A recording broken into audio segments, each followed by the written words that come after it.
Hello everyone and welcome back to FX Castaway. Hope everyone is doing great. And आज हम lesson 6 के बारे में बात करेंगे जो कि है price cycle. So let's quickly go to our topic and let's start with the price cycle.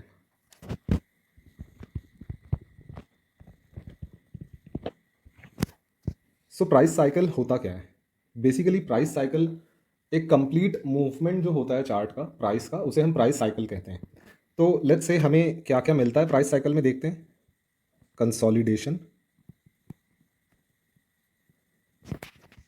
Then expansion, then retracement, and then reversal. So basically ये कुछ ऐसा सा साइकिल चलता है कि कंसोलिडेशन से expansion, then retracement, then reversal, then again consolidation. तो हम इसे प्राइस साइकिल कहते हैं। हम समझेंगे कि चार्ट पे ये दिखता कैसे है, एंड ये बहुत इंपॉर्टेंट टॉपिक है जिससे, और ये आखिरी लेसन है इस कंप्लीट चैप्टर का। इसके बाद हम एक और चैप्टर पढ़ेंगे, वो मैं आपको नेक्स्ट सेशन पे बताऊंगा कि वो क्या चैप्टर है। एंड वो चार्ट से रिलेटेड नहीं होगा बट यस ट्रेडिंग से रिलेटेड होगा, एंड वो भी बहुत इंपॉर्टेंट चैप्टर है। सो बेसिकली अभी प्राइस साइकिल के बारे में हम ये समझते हैं कि what is consolidation, what is expansion, what is retracement and what is reversal. और वैसे भी ये सारी जो चीज़ें हैं जो अभी हम पढ़ रहे हैं, consolidation, expansion and retracement, reversal. So basically ये हमें पता ही है कि रिवर्सल क्या होता है, जब प्राइस उल्टा मूव करने लग जाता है हमारी डायरेक्शन से। एंड रिट्रेसमेंट क्या होता है कि जब वो छोटा सा पुल बैक लेता है अपने सेम डायरेक्शन पे कंटिन्यू करने के लिए, वो रिट्रेसमेंट होता है। कंसोलिडेशन क्या होता है? जब भी प्राइस एक जगह पे कंसोलिडेट करता है, बेसिकली या तो रेंज पे, या तो वो साइडवेज रेंज होंगे, या तो थोड़ा सा बुलिश रेंज होगा, या तो थोड़ा सा बेरिश रेंज होगा। सो बेसिकली वो कंसोलिडेशन होगा। डिपेंडिंग ऑन दैट वहाँ से फिर एक्सपेंशन होगा। एक्सपेंशन हम किसे कहते हैं? जब भी हमें ब्रेक ऑफ स्ट्रक्चर मिलता है, वो एक बहुत अच्छा एक्सपेंशन का जगह होता है। हम आगे समझेंगे कि अभी वो कैसे होता है। So basically reversal, consolidation, expansion and retracement. And इस चैप्टर को समझने के लिए आपको सारी जो पिछले चैप्टर्स हैं उनकी नॉलेज लगेगी। तो आई रियली रिकमेंड कि सारे वो चैप्टर्स आप बिल्कुल पढ़ें एंड कंटिन्यूशन पे पढ़ें। अगर स्किप करेंगे समझ में नहीं आएगा कि क्या हो रहा है। So basically let's go to these things and understand कि ये सारी चीज़ें क्या होती है, एंड हमें जब भी ये चीज़ें मिलती है तो हमें करना क्या होता है। सो बेसिकली हमें समझ में आ गया कि कंसोलिडेशन जो होता है, वहाँ से प्राइस एक्सपैंड करके हमें एक्सपेंशन देता है मार्केट पे। तो वो कैसा सा दिखता है हम समझेंगे। कुछ ऐसा सा प्राइस कंसोलिडेट कर रहा होगा एंड उसके बाद फिर हमें एक्सपेंशन मिलेगा। सो basically this is consolidation. And ये ज़रूरी नहीं है, ये इधर से भी आ सकता है ऐसा। सो this is consolidation and price again move करता है, एक बड़ा बिग मूव देता है जिसे हम एक्सपेंशन कहते हैं। This is expansion, this is consolidation.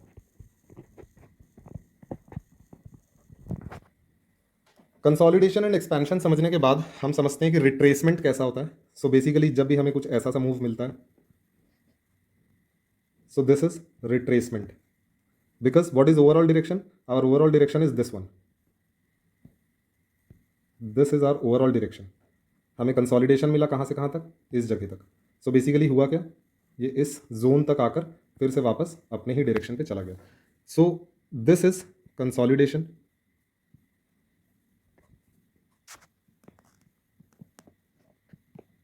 But ये सेम डायरेक्शन पे, इसलिए हम इसे रिट्रेसमेंट कहेंगे,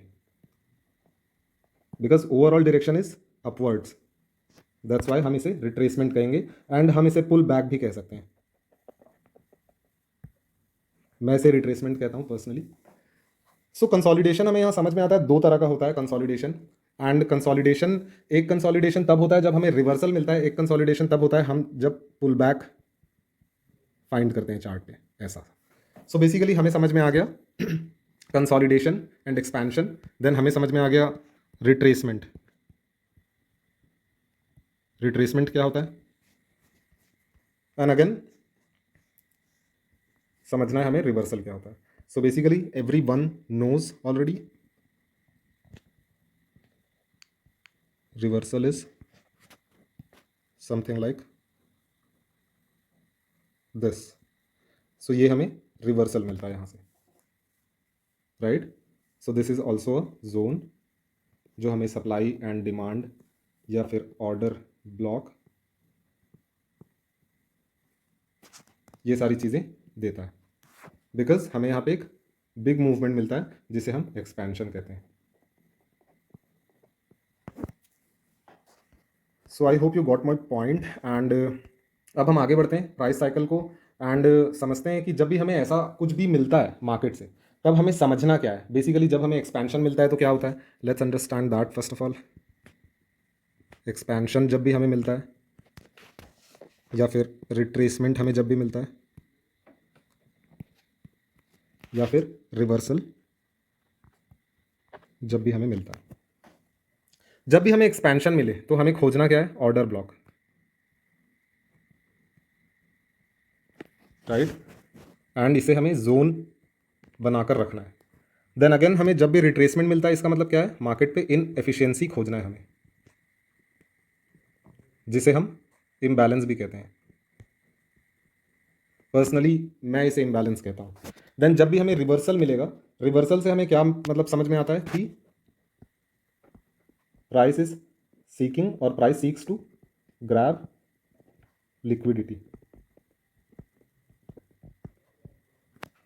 जिन्होंने भी लिक्विडिटी का कॉन्सेप्ट नहीं पढ़ा है please go to the previous chapters lessons and understand कि लिक्विडिटी होता क्या है। अदरवाइज जो अभी हम चार्ट पे करने जा रहे हैं वो बिल्कुल नहीं समझ में आएगा, बिकॉज ऑर्डर ब्लॉक का कॉन्सेप्ट क्लियर होना चाहिए, इनएफिशिएंसी एंड इम्बैलेंस का कॉन्सेप्ट क्लियर होना चाहिए एंड लिक्विडिटी का कॉन्सेप्ट क्लियर होना चाहिए।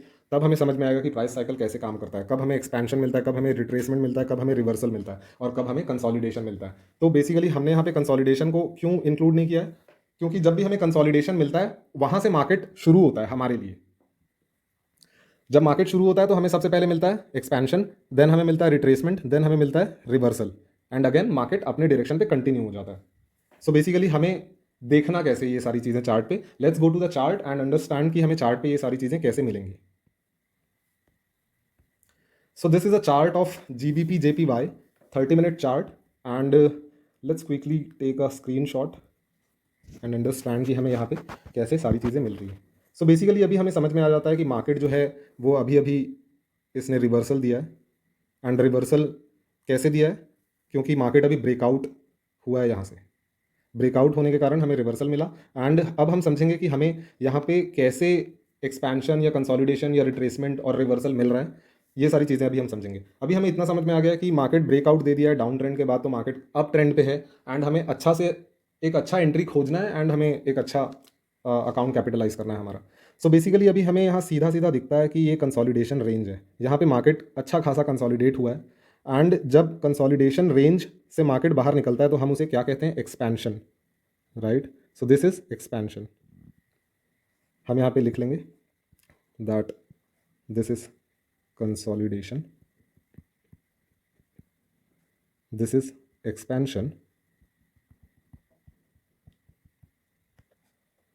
And again what is this, again consolidation.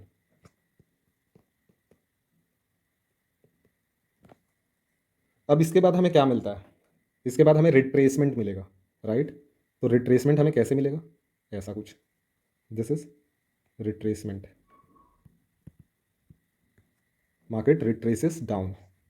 कहाँ तक मार्केट रिट्रेस करेगा, कंसोलिडेशन रेंज तक मार्केट रिट्रेस करता है एंड देन अगेन अगेन हमें यहाँ पे फिर से उसी डायरेक्शन पे मार्केट कंटिन्यू करेगा एंड हमें पता होना चाहिए this is a very good entry position, this is a very good entry position and हमें बाय एंट्री लेनी है, right. I hope I am making sense here and समझ में आ रहा होगा।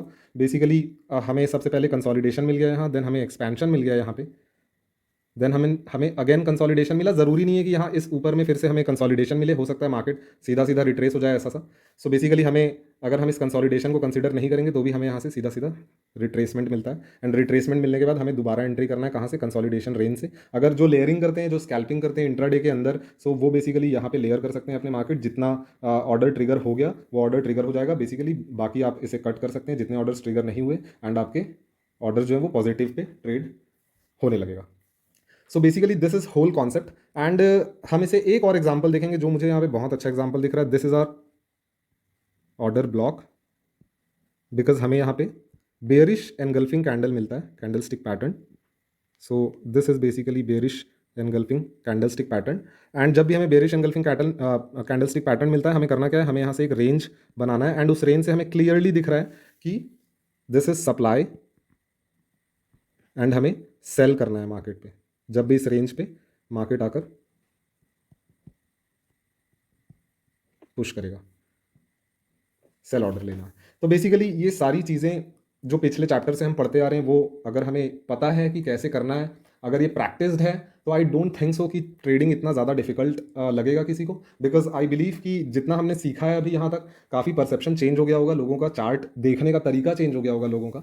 सो अगर किसी ने नहीं देखा है, please follow all the lessons from the very beginning, ताकि समझ में आए कॉन्सेप्ट एंड आप एक्चुअली टाइम वेस्ट ना करें मार्केट पे, एक्चुअली आप वहाँ से कुछ अर्न करें। Because wasting time in a market cost money, right? So this is a very good way to understand market कहाँ जा रहा है एंड मार्केट का साइकिल कैसा चल रहा है। हम आगे और कंटिन्यू करेंगे, वीडियोस और बनाएंगे जिसपे हम वीकली एनालिसिस डालेंगे एंड समझेंगे कि कैसे ट्रेड लेना है कंप्लीट वीक पे। एंड मैं कोशिश करूंगा कि कंप्लीट ट्रेडिंग प्लान आपको बना के दूं ताकि समझ में आए। एंड मेरा कोशिश ये है बेसिकली कि आप लोग ट्रेडिंग प्लान खुद से बनाएं अपना, और उस चीज़ के लिए आपको मेहनत करनी पड़ेगी, बैक टेस्टिंग करनी पड़ेगी, ये सारी चीज़ें। तो हम कोशिश करते हैं अभी नेक्स्ट जो भी हमारा सेशन होगा वहाँ पे हम प्लेटफॉर्म्स के बारे में डालेंगे कि कौन से प्लेटफॉर्म होते हैं जहाँ पे हमें ट्रेड करना होता है फॉरेक्स। मैं पर्सनली फॉरेक्स ट्रेड करता हूँ, I am a forex trader and I believe forex trading के मेरे पास बहुत सारे रीजंस हैं। बिकॉज मैंने भी स्विच किया है मार्केट में, पहले इंडियन स्टॉक करता था थोड़ा बहुत, अब नहीं करता। बिकॉज मुझे कुछ फॉरेक्स जो है वो मुझे अच्छा लगता है। मैं ये नहीं कहता कोई मार्केट खराब है या कोई मार्केट अच्छा है। मैंने खुद अपने पर्सनल एक्सपीरियंस से जो मुझे समझ आया है वो ये है कि फॉरेक्स जो है वो एक बहुत बड़ा मार्केट है। एंड मैं कभी इसके लिए डिटेल्ड वीडियो बनाऊंगा इन फ्यूचर, ताकि मैं समझा सकूं कि why I use to trade forex. because a lot of things are there in the market, crypto and commodity metals. So basically metals में trade करता हूँ, but only one metal, that is gold. So XAU USD, that is gold spot. And इसके अलावा मैं कोई metal या किसी भी चीज़ पे trade नहीं करता। मैं I used to trade only on forex apart from gold. So that's about it today's session, and let's meet on the new session and let's discover something new to add on our knowledge. And okay, so bye bye guys, and let's meet on the new session with a new topic. Thank you everyone.